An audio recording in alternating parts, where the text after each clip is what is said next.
നിങ്ങൾ തിരിച്ചു വിളിച്ചില്ലല്ലോ. അയ്യോ സോറി, ഞാൻ ഓരോരുത്തർ കളക്ടറേറ്റിലേക്ക് പോവാ, മലപ്പുറത്ത് ഒരു ഹിയറിംഗ് ഉണ്ട്. അല്ലാതെ അതിനർത്ഥം ദാസേട്ടന് കാശിന് ആവശ്യമില്ലാന്ന്. എന്താ അങ്ങനെയൊക്കെ പറയണേ? നാശത്തിലേക്കാ നിങ്ങൾ പോകുന്നത്. അത് ഞങ്ങൾ അങ്ങ് സഹിച്ചു. മാഷയുടെ കയ്യില് ഇപ്പൊ വന്നിട്ടുള്ള കുറച്ച് പൈസ ഉണ്ട്. ആ പൈസ ദാസേട്ടന് എത്രയും പെട്ടെന്ന് മേടിച്ചാൽ എനിക്ക് അതിന് കുറച്ച് പൈസ എടുക്കാനാണ്, അല്ലാതെ പുണ്യപ്രവർത്തി ചെയ്യാനല്ല. ഇവളുണ്ടല്ലോ 10 രൂപ കൊടുക്കാന്ന് പറഞ്ഞ പൂരപ്പറമ്പിൽ പബ്ലിക് ആയിട്ടിരുന്ന് മൂത്രവയ്ക്കുന്ന കക്ഷിയാ. എനിക്ക് അതിന്ന് ഒരു 25 ലക്ഷം റുപ്യ എനിക്ക് കിട്ടിയാൽ എനിക്കിപ്പോ ഒരാളെ കൊണ്ട് വിളിച്ച് പഠിച്ചത് എനിക്കൊരു വലിയ പോസ്റ്റ് വരുന്നുണ്ട്, അത് പിടിക്കാൻ വേണ്ടിയിട്ടാണ്. പിന്നെ കണക്കൊക്കെ കൃത്യമായിരിക്കണം. 50-50 25 എനിക്ക് 15 നിനക്ക്. Okay okay okay okay. അയ്യടാ 50-50 ഇപ്പൊ തരാം. തെക്കോട്ട് നോക്കിയിരുന്നോ. 25 ലക്ഷം റുപ്യ എനിക്ക് കിട്ടിയാൽ എനിക്കിപ്പോ ഒരാളെ കൊണ്ട് വിളിച്ച് പഠിച്ചത് എനിക്കൊരു വലിയ പോസ്റ്റ് വരുന്നുണ്ട്, അത് പിടിക്കാൻ വേണ്ടിയിട്ടാണ്. ആയിക്കോട്ടെ ആയിക്കോട്ടെ.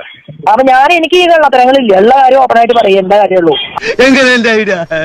എന്താണ് ബുദ്ധി ഈ തല വെളി കാണിച്ച അടക്കല്ലേ മണ്ടാരെ. ഞാൻ അങ്ങേ അച്ഛൻ പോയ ഇന്ത്യൻ പ്രസിഡന്റ് ആവും, ഇങ്ങേ അച്ഛൻ വന്ന തനി തറയാണല്ലോ തെണ്ടി. പിന്നെ നിതിൻ ഗഡ്കരിജി 1.5 വർഷം കഴിയുമ്പോ അദ്ദേഹം ഈ ഫീൽഡിൽ നിന്ന് മാറാൻ പോവാ.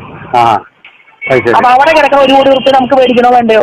വിഷുക്കോടിയാ ഓണക്കോടിയാ? അല്ല, 1.5 കോടി രൂപ. 1.5 കോടിയാ? അല്ല അതിപ്പോ പിന്നെ കിട്ടും ഈ 20-ാം തീയതി കിട്ടും പറഞ്ഞിരിക്കുന്നത്.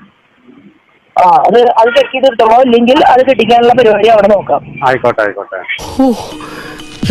ആസനത്തിൽ വരച്ച കോലുകൊണ്ട് എന്റെ നിറുകെ വരച്ചാ മതിയായിരുന്നു. അല്ല ദാസേട്ടൻ അയാളുടെ നമ്പർ സുരേന്ദ്രൻ സാറിന്റെ നമ്പർ എന്നാ ഞാൻ വിളിച്ചിടപെടാം. ഞാൻ പറയാം സാർ, ഈ വിഷയത്തില് നമ്മുടെ തന്നെ പാർട്ടിക്കാരായതുകൊണ്ട് ഇത് ഇവിടെ നിൽക്കില്ല. എടാ ജോയ്, എന്തോ എവിടെ നിന്ന് കിട്ടിയടാ നിനക്ക് ഇത്രയും കുരുട്ടു ബുദ്ധി?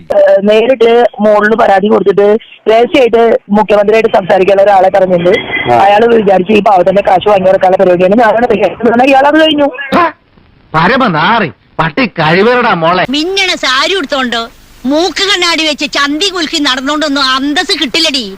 ആ ഗുണം ജനിക്കുമ്പോഴേ കിട്ടണം. ഓ നിന്നൊക്കെ സഹിക്കണം നിങ്ങളുടെ കെട്ടിയോമാരെ മുക്കാലി കെട്ടിച്ചടിക്കണം.